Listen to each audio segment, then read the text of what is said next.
माननीय सदस्यगण, मेरी सरकार की एक बहुत बड़ी उपलब्धि महिला सशक्तिकरण की रही है।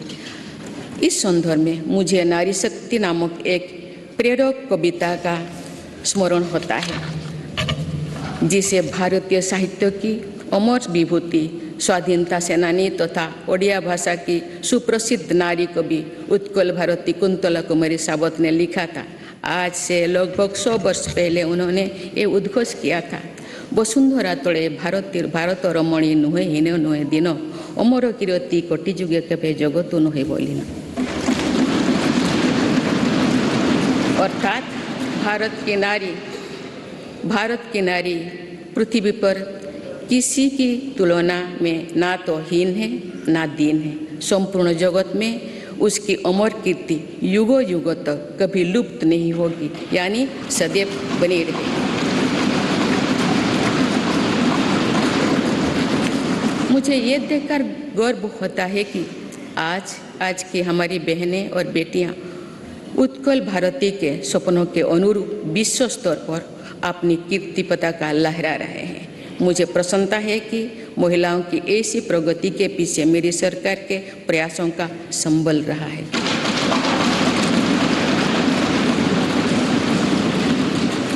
मेरी सरकार द्वारा जितने भी कल्याणकारी योजनाएं शुरू की गई है, उनके केंद्रों में महिलाओं का जीवन आसान बनाना, महिलाओं को रोजगार स्वरोजगार के नए अवसर देना और महिला सशक्तिकरण रहा है।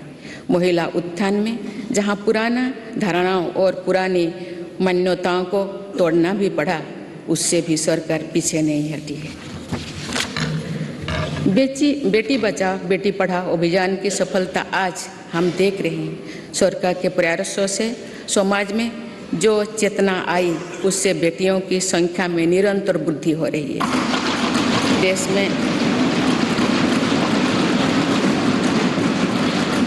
देश में पहली बार पुरुषों की तुलना में महिलाओं की संख्या अधिक हुई है एवं महिलाओं का स्वास्थ्य भी पहले के मुकाबले और बेहतर हुआ है।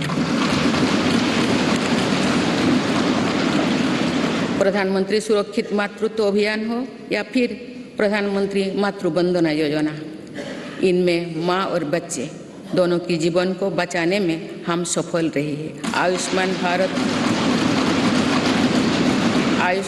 भारत योजना की भी लगभग 50% लाभार्थी महिलाओं ही है।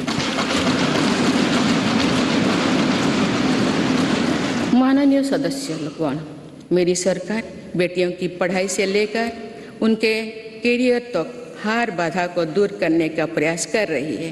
देश के सरकारी स्कूलों में बेटियों के लिए अलग टॉयलेट का निर्माण हो या फिर सैनिटरी पैड से जुड़ी योजना, इससे बेटियों के ड्रॉप आउट रेट भी बहुत कम आई। स्वच्छ भारत अभियान से महिलाओं की गरिमा तो बढ़ी ही है, इससे एक सुरक्षित माहौल भी उन्हें मिला है। सुकन्या सुजना समृद्धि योजना से देश भर की करोड़ों बेटियां के बेहतर भविष्य के लिए पहली बार सेविंग अकाउंट खुली है।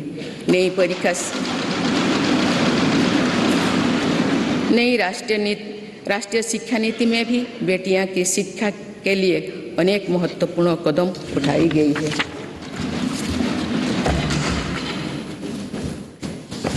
मेरी सरकार ने यह भी सुनिश्चित किया है कि किसी भी कार्य क्षेत्र में महिलाओं के लिए कोई बंदिश ना हो। इसीलिए माइनिंग से लेकर सेना में अग्रिम मोर्चे तक हर सेक्टर में महिलाओं की भर्ती को खोल दिया गया है। सैनिक स्कूलों से लेकर मिलिट्री ट्रेनिंग स्कूलों तक में अब हमारी बेटियां पढ़ाई और ट्रेनिंग कर रही है। ये मेरी सरकार ही है जिसने मातृत्व अवकाश को 12 सप्ताह से बढ़ाकर 26 सप्ताह किया है।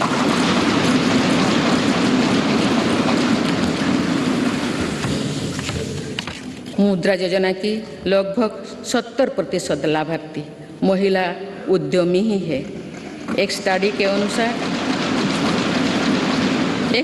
अनुसार इस योजना से महिलाओं की आर्थिक शक्ति और सामाजिक फैसलों में उनकी भागीदारी बढ़ी है।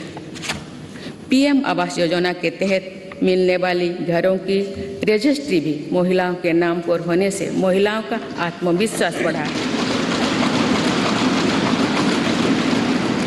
जन धन योजना से पहली बार देश में बैंकिंग सुविधाओं में महिलाओं और पुरुषों के बीच अब बराबरी आ गई है।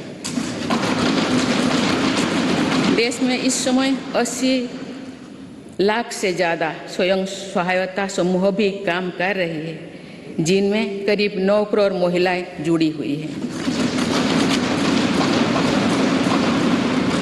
इन महिला स्वयं सहायता समूहों को सरकार द्वारा लाखों करोड़ रुपए की मदद दी जा रही है। माननीय सदस्यगण, हमारी विरासत हमें जोड़ों से जड़ती है और हमारा विकास आसमान पर छूने का हौसला देता है। इसीलिए मेरी सरकार ने विरासत को मजबूती देने और विकास को प्राथमिकता देने की राह चुनी।